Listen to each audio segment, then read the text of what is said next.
We've all been there. You're on a flight, the plane starts to descend, and suddenly your ear feels completely stuffed with cotton. Oh yeah, just that sudden pressure. Right, and maybe there's this sharp ache, so you try to swallow, you chew some imaginary gum, and eventually pop. And then you just go about your life. Exactly, the pressure equalizes, and you're fine. But what happens when that minor annoyance turns into an actual permanent structural breakdown? Well, that's what we're getting into today. Yeah, today we're doing a deep dive into a stack of clinical guidelines that reveal exactly how doctors treat a condition called chronic otitis media.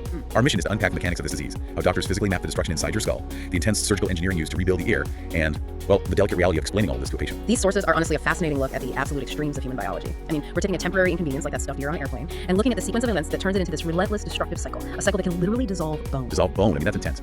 The patient guides we're looking at use a really powerful analogy to explain chronic otitis media, or COM. They tell patients to think of the ear like a small room, and the eardrum is the delicate front door. Right, the front door to the middle ear. Yeah, and in COM, there's a permanent hole in that door. Because the door is broken, the microscopic room behind it is exposed to the elements, it gets repeatedly infected, and causes this continuous ear discharge. And just to clarify, for it to officially be classified as chronic otitis media, that inflammatory process in the hole in the eardrum they have to persist for an extended period, typically more than 6 weeks and often up to 3 months or more. Wait, a hole in the eardrum for up to 3 months? I mean, if I get a cut on my arm, it scabs over and heals in a week. Why does the body just patch this tiny door itself? That's a great question. The healing mechanism basically completely stalls out because of the environment. How so? Well, a cut on your arm has a dry, clean pathway, right?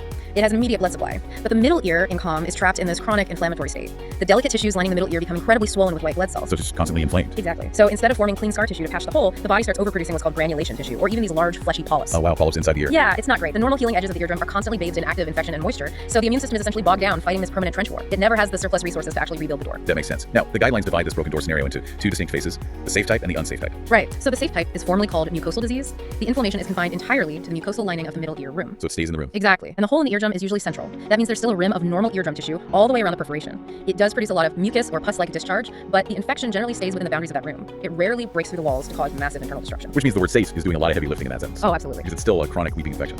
But the unsafe type, the squamous disease variant, involves something called a cholesteatoma.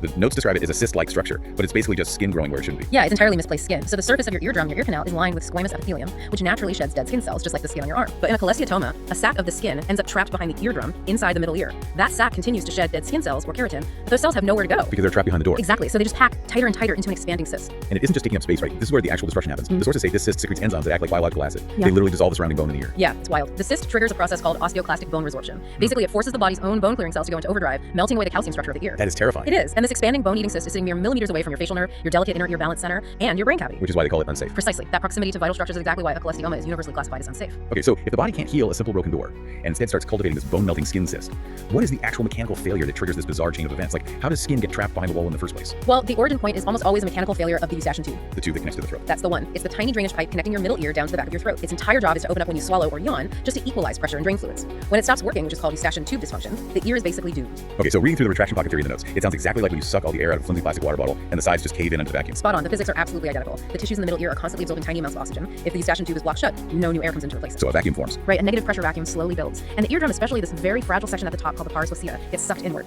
It caves into the middle ear space, creating this deep, tight divot known as a retraction pocket. And because that pocket is so deep and pinched off, the normal self-cleaning mechanism of the ear completely fails. Exactly. So the dead skin cells sliding off the eardrum get stuck down in the bottom of that divot. They accumulate, they expand, and suddenly you have the seed of a cholesteatoma. Yeah, and once that debris accumulates, it becomes the perfect breeding ground for severe bacterial infections. The middle ear just turns into this polymicrobial swamp. A polymicrobial swamp. Yeah. And the sources specifically mention heavy hitters taking over the space, like Staphylococcus aureus and Pseudomonas aeruginosa. I mean, these aren't your garden variety germs. Not at all. Pseudomonas is infamous for producing an incredibly foul odor, which the guidelines note is a massive red flag for doctors. Oh yeah, the smell is unmistakable in a clinic. But what makes these specific bacteria so terrifying in a chronic ear infection is their ability to form biofilms. Biofilms, right? Yeah, they don't just float around in the fluid, they build microscopic fortresses. I was reading about the biofilm mechanics. They secrete this complex, sugary slime that forms a literal physical shield over the colony, anchoring them to the dead skin and the bone. And once they build that slime shield, they drop their metabolic rate. They literally go dormant. Wait, dormant? Why does that matter? Because most oral antibiotics work by targeting actively dividing bacteria. Since the bacteria in a biofilm have slowed their metabolism to a crawl, and they're hiding behind a physical barrier, the antibiotics just wash right over them. Oh, so the medicine can't even get to them. Right. A patient can take rounds and rounds of strong antibiotic pills, and maybe they clear up the free-floating bacteria, but the shielded fortress remains completely intact. The minute the medication stops, the colony wakes back up, and the ear starts discharging all over again. Okay, wait. If these biofilms are literally building invisible fortresses, and the cyst is hiding behind the eardrum, how on earth does a doctor even know it's there during a routine checkup? Can't they just use that standard little flashlight tool they use at my annual physical? Oh, definitely not. They often don't see it at all with the tools in a standard exam room. The guidelines are adamant about this. Looking into a chronically infected ear with a standard handheld otoscope is virtually useless. Because the doctor's just staring at a wall of discharge. Exactly. The canal is completely flooded with pus or blocked by those swollen inflammatory polyps we talked about earlier, so the doctor has to clear the swamp before they can survey the damage. Right, they do an oral toilet. Yes, it sounds archaic, I know, but it involves placing the patient under a large, high-powered surgical microscope.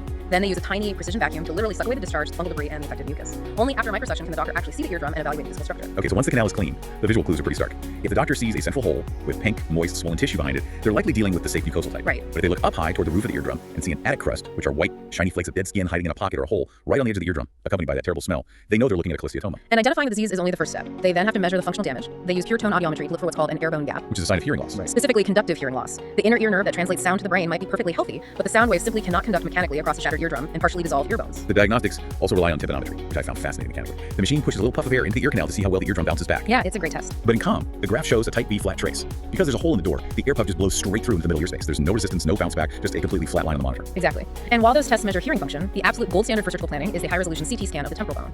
The doctor cannot rely on what they see through the ear canal. They need to see through the bone itself. They need a blueprint of the destruction, because the middle ear contains the malleus, the incus, and the stapes, which are the three smallest bones in the human body. And the cholesteatoma has a very particular affinity for destroying the incus. So the high-resolution scan allows the surgeon to see exactly which microscopic bones have been eaten away. Oh wow. More importantly, it shows if the cyst has eroded the thin shelf of bone separating the ear from the brain cavity, or if it has exposed the facial nerve. A surgeon needs to know exactly where these structural landmines are before they ever pick up the scalpel. So if the CT scan shows that the cyst has completely eaten away the inner bones, the doctor can't just prescribe a pill. They have to physically go in and reconstruct the space. Yeah. And the surgical engineering required to rebuild this tiny room is incredible. It really is. But before any cutting begins, the surgeon attempts to prep the environment. Operating in a pool of active infection and blood makes microscopic nerve work nearly impossible. So they use specific antibiotic ear drops, like quinolones, to dry out the ear. And the guidelines are very strict about which drops to use. Doctors have to avoid aminoglycoside drops if there's a hole in the eardrum. Right, it's crucial. Because those specific antibiotics are ototoxic. If they cross the threshold into the inner ear, they can permanently damage the delicate hair cells and completely deafen the patient. The margins for error are just incredibly slim. Assuming they achieve a dry ear, the surgical approach splits based on the type of disease. For the safe type, the goal is repair. The surgeon performs a tympanoplasty, often using an endoscope right through the ear canal. They need material to patch the hole in the eardrum, and they pull this straight from the patient. They use autografts, right? Like temporalis fascia, the thin connective tissue covering the muscle above the ear, or even cartilage taken from the tragus, that little bump right in front of your ear canal. Exactly. And cartilage is actually favored now because it's stiff. Oh, to fight the vacuum? Spot on. If the patient's eustachian tube is still dysfunctional and creating a vacuum, a stiff cartilage patch resists getting sucked back into a new retraction pocket. That's genius. And if the tiny hearing bones are damaged, they perform an aciculoplasty. They rebuild the conductive chain, sometimes reshaping the patient's own remaining bone or inserting microscopic titanium prosthetics. And the physiological success rate for getting the eardrum to heal and close the room back up is impressively high, hovering around 85 to 90%. That's amazing. But the strategy completely changes for the unsafe cholesteatoma. The goal shifts from simply restoring hearing to the absolute eradication of a bone-eating disease. This requires a mastoidectomy, where the surgeon drills into the honeycomb-like bone behind the ear to chase down every last microscopic skin cell. And this brings up a massive surgical dilemma: canal wall up versus canal wall down. So looking at the notes, canal wall up keeps your ear looking normal but requires a second look surgery, while canal wall down means a permanent lifelong cavity. Which devil do you choose? It's a huge decision because this specific choice dictates the rest of the patient's life. The ear canal is separated from the mastoid bone by a thin, bony dividing wall. In the canal wall-up procedure, the surgeon drills into the bone behind the ear, cleans out the cyst, but meticulously leaves that dividing wall intact. So the ear canal continues to look completely normal from the outside. Yes, the normal anatomy is preserved. However, because the surgeon is working around corners and keeping that wall in place, there is a significant risk of leaving a few microscopic squamous cells behind in a hidden crevice. And they could grow back. Right. Because of this, a canal wall-up surgery almost always requires a planned second look operation 6 to 12 months later. The surgeon physically goes back in just to make sure the cyst hasn't started growing again. You are literally scheduling a second brain-adjacent surgery, just in case. I know, it's a lot. But the alternative, canal wall down, sounds incredibly aggressive. The surgeon physically drills away the back wall of the ear canal entirely. They exteriorize the hidden mastoid spaces, blending them into the ear canal to create one massive, permanent, hollowed-out cavity. Right, and from a pure disease eradication standpoint, canal wall down is vastly superior. By removing the dividing wall, the surgeon eliminates the blind spots and hidden corners where a cholesteatoma can hide. It drastically lowers the recurrence rate. Makes sense. And if the disease does start to return, the doctor can easily see it during a routine clinic visit, looking straight into the wide open cavity without needing another CT scan or a second surgery. But the lifestyle cost for the patient is steep. They are burdened with this lifelong cavity inside their skull. The altered anatomy means the ear's natural self-cleaning mechanisms are completely destroyed. The patient has to visit the doctor every 6 to 12 months for the rest of their lives just to have the cavity manually vacuumed out. And furthermore, water cooling in that massive cavity can easily spark a severe fungal or bacterial infection. Patients must observe absolute water precautions. Imagine telling an avid swimmer or a surfer that they can never put their head underwater again without specialized custom-molded earplugs. And the risks of the surgery itself are visceral. The facial nerve runs right through the middle of this drilling zone. While severe complications are rare, the surgeon is operating a high-speed drill millimeters away from the nerve that controls the patient's face. Yes, millimeters, yeah. One slip could mean waking up with facial nerve palsy, unable to blink or smile on one side. A far more common complication, though, affecting about 5 to 10% of patients, is a sudden severe change in taste. Taste from ear surgery. Yeah. The chordae tympani nerve, which supplies taste to the front 2/3 of your tongue, runs right across the eardrum. I see. The guidelines specifically warn about patients waking up and complaining of a metallic taste. The surgeon often has to stretch or even sacrifice that tiny nerve just to peel the cholesteatoma off the bone. Think about waking up from surgery and your morning coffee tastes like pennies for the next 6 months while the nerve tries to recover. It's awful. And with treatments requiring such extreme trade-offs, permanent anatomical changes, facial nerve risks, and metallic taste in your mouth, the clinical focus shifts abruptly to human psychology. How does the physician look a patient in the eye and explain all of this without triggering total panic? Right. It's fascinating that the patient counseling section of these guidelines is remarkably stark. The core instruction is empathy plus honesty plus clear explanation. They outline strict do's and don'ts. Doctors are instructed to use simple analogies, avoid medical jargon, and hand over written information so the patient can process the shock later. Yeah. Most interestingly, they are explicitly told not to promise perfect outcomes. In a world where we expect medicine to be a magic wand, the doctor has to reframe the patient's definition of success from perfect hearing to not having a dangerous wet ear. That instruction is vital for managing expectations. Like you said, we live in an era where people view medicine as a magic wand. You go to the hospital, you get fixed, you go back to exactly how you were. The doctor has to break that illusion. They have to reframe the patient's entire definition of a successful outcome. Success is no longer defined as perfect hearing, Right. Success is defined as not having a dangerous, wet, bone-eating ear. which is a tough pill to swallow. It is. The counseling script relies heavily on building trust through uncomfortable transparency. The physician must lay out the reality.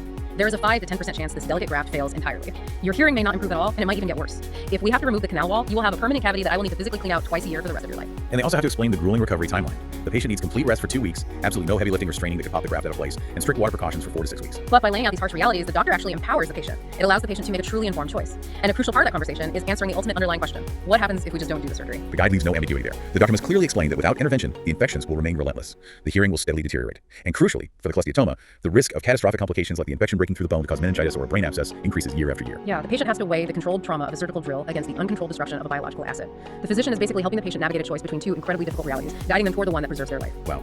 Let's zoom out and recap this journey for everyone. We started with the universal annoyance of an ear that won't pop on an airplane and discovered how a collapsed eustachian tube creates a chronic broken door. Yep. We explored the mechanical failure that traps skin inside the ear, creating a bone-eating cyst shielded by a bacterial slime fortress. We unpacked the high-resolution diagnostic mapping, the intense engineering required to reconstruct the tiny hearing bones, and the empathetic honesty required to help a patient accept their new reality. It really is a remarkable intersection of fluid dynamics, microbiology, and deeply human communication. It is. So the next time you experience a minor earache or you have to swallow hard to clear your ears, take a second to appreciate the incredibly delicate, perfectly pressurized ecosystem functioning right behind your jaw, and appreciate the extreme lengths medical science goes to when that tiny room collapses. And I think everyone should consider the profound reality of treating a severe disease like this. We naturally assume a cure means a return to normal. You fix a broken arm, the bone knits together, and you go back to being the exact person you were. But in the case of chronic otitis media, especially when the canal wall is taken down, the cure does not return you to your previous state. Right, it's not a reset button. Exactly. The cure requires the creation of an entirely new anatomy. Living the rest of your life with a fundamentally re-engineered sensory organ altering how you experience a shower, a swimming pool, or even the taste of food is a profound psychological shift. It's a permanent biological compromise made in exchange for safety. A totally reconstructed room, just to keep the roof from caving in. Thanks for taking the plunge into this deep dive with us today. Until next time.